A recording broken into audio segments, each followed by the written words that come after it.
I was thinking about words and how they're being tampered with. They're not exactly taking them away, but words are being given alternate meanings, and they're being overused and misused. Words like pronouns. Let's start there. They, them, he, she, her, him, all of that stuff that's going on. We know what those words mean. We know what he means, and we know what she means. We know what her and him and they and them. They've got meanings that they've had for hundreds of years. But now we're being invited or even coerced into using them differently. We're being asked to apply them subject to a person's own choice. That I could choose to be she or her, and a woman could choose to be him and his. I don't get this, because it's just the outer edge of the misuse of language, and it causes people to trip up. People make mistakes, inevitably, around the whole gender debate. It's deliberately set traps. I don't really trust the extent to which it's meant to help anyone. I think, on the contrary, it's supposed to catch the unwary. It's to make us feel as if, because we don't comprehend what's going on and we're too frightened to open our mouths in certain circumstances for fear of making the kind of mistake that can draw down all sorts of abuse and criticism. And this is happening across the piece. Words like racist are being misapplied. Anything and everything is racist now. Transphobe is being misused. Transphobe specifically and precisely means someone with a hatred of or a fear of trans people. That's what that means.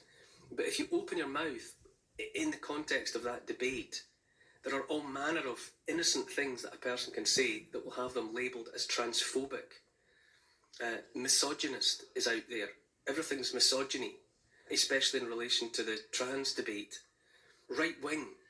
Now, anyone that's my age knows what right wing used to mean.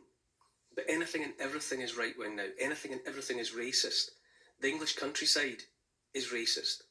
Being good at maths is racist, according to the new orthodoxy. And if you think that doesn't make sense, and if you think you're going mad because you don't get it, it's because that's precisely what it's supposed to do. It's sold as though it's making easier the lives of others, minorities, but it's not. That's not why it's happening. It's there specifically to catch out the likes of us, and better yet, to make us just not talk about things. It's easier to be silent than to risk making a career-ending mistake in the context of certain debates. And there's nothing trivial about this, because words, the word, that 2-volume dictionary there, and indeed the full, that multi-volume Oxford English Dictionary, it contains well over 500,000 words, and they are the foundation of how we communicate with one another.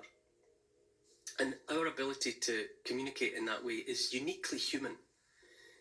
Being able to have a shared understanding of the meanings of words is the basis upon which we build conversations and relationships and society and civilization. It all comes from being able to have a shared understanding of words.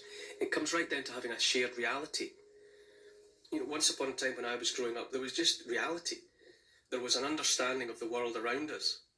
People had a more in-depth and a shallower understanding, let's say, of reality, but we were all living in the same reality. But now it feels that there are multiple realities rubbing along uncomfortably besides one another, and you can't just take it for granted that the person that you bump into is any longer living in the same reality as you. And that which gets lost in the translation between those two realities is yet another way in which people, or another reason for people feeling less inclined to engage, for fear of saying the wrong thing. That our definitions of male and female, man and woman, boy and girl are being changed out from under our feet is not trivial, and it's not to be taken lightly.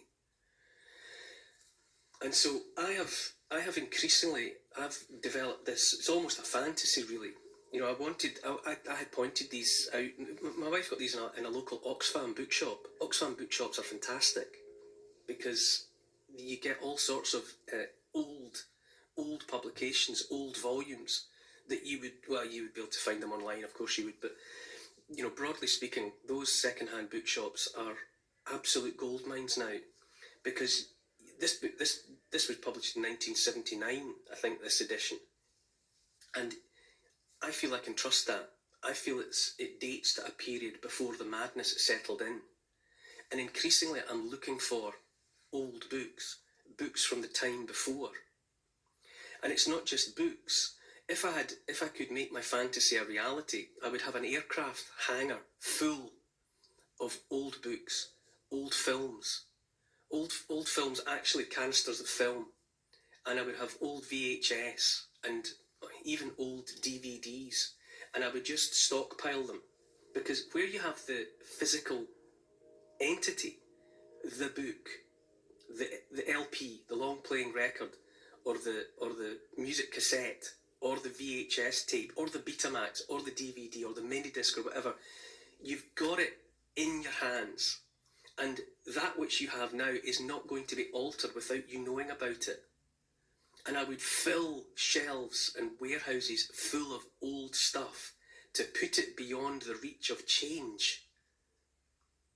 Because if you get all of your music from Spotify or some other streaming service, and if you get all of your films, even watching old films on a streaming platform like Netflix or Amazon Prime or whatever, I'm telling you now, you've got no way of knowing if the version you are watching is the version that was the concept of the director. Let's say it's a film from the 40s or the 50s or the 70s or the 90s. You've got no way of knowing, as you watch it on one of those streaming platforms, that you're watching the unadulterated original. And I know that sounds like another conspiracy theory, but it preoccupies me that in 100 years' time, if you were to buy a copy of To Kill a Mockingbird, or if you were to get it on your Kindle or whatever platform you're reading it on, or if you were to have it as an audiobook, you'd have no way of knowing.